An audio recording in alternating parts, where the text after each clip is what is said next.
Welcome to McPlum, simple solutions served daily. In this video, I will show how to make brownies without butter. You'll be amazed at how easy it is to create a batch of rich, fudgy brownies using common pantry staples.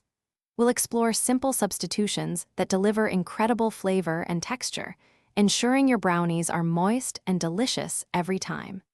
Get ready to bake a fantastic treat with minimal effort and maximum satisfaction. The secret to no-butter brownies lies in smart substitutions. Vegetable oil, for instance, provides a neutral flavor and ensures a wonderfully moist crumb. For a subtle tropical note and an even fudgier texture, consider using melted coconut oil. Applesauce is another excellent option, reducing fat content while adding natural sweetness and moisture. Choose the alternative that best suits your taste and pantry. Let's get mixing. First, combine all your dry ingredients in one bowl, ensuring they are well distributed. In a separate bowl, whisk together your chosen wet ingredients, including the oil or applesauce. Gently fold the wet into the dry ingredients, mixing only until just combined to prevent overdevelopment of gluten.